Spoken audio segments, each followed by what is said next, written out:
nakikipaglaban siya? Po? Nakikipagparilan siya? Hindi naman po, ride lang po siya. Na naka-racket po siya, gano'n. Parang ganyan. Ako nakasakay po siya. Basically, nakasakay po siya sa spaceship, gano'n. Pero wala siyang binabarel o kalaban. Wala naman po. Ibang genre po yun, kaso lugi na po kayo doon pag yun po ang pinili nyo. Kasi po yun, 1 minuto lang po yun. Kaya po yan po nire-recommend ko sa mga customer. Matagal po kasi yan. Matagal kung tatagal yung nakasakay.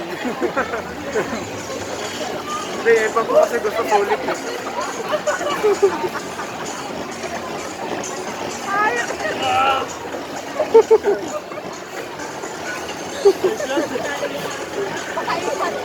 Sa inyo sir, ganyan din po. Ano pa ba yung ibang ride mo? Roller coaster po yung isa natin. 2 times lang po siya magti 360. Pwede siguro siya ron sa roller coaster kung gusto mo. Ano po yun sir? Roller coaster po? Or yan na rin po? Roller coaster. Roller coaster na lang siya.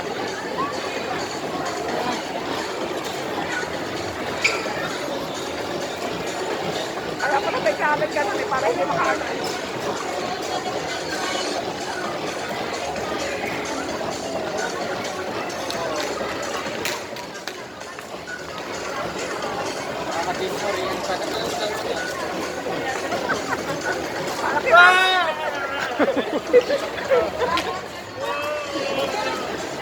Alam niya po siguro mahulog siya. Kahit naman pumalog yung kapit niya, okay lang po yun. Pero ano, instinct mo na yun eh. Kasi Opo, kakapit ka po talaga. pinaglalaroan yung isip mo eh. Opo. Ilang minutes yan? Bababak mo sa Ay, kanya. malapit na. 2 minutes na siya. 37 na.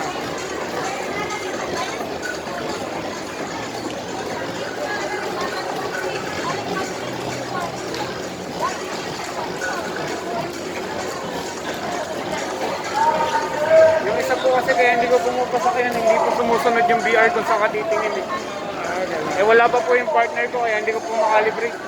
Ay, hindi mo alam yung calibration. Yung kasama mong marunong. Hindi po. Kaya po, kaysa po, kailangan po dalawa. Kailangan po may magsusuot na isa. Para may nagtetest. Opo. Kaya naka-standby lang po muna siya for testing lang po siya. So, 3 minutes na.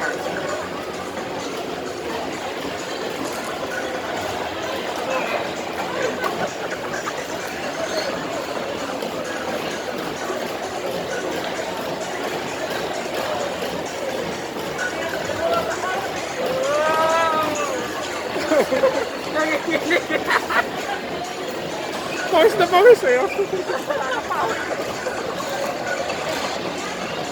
Kaya, para lumakas loob nyo. Paano kayo magiging piloto kung hindi nyo kaya yan? Pwede. Ako engineering ako. Ayun, talas na. Okay, my turn.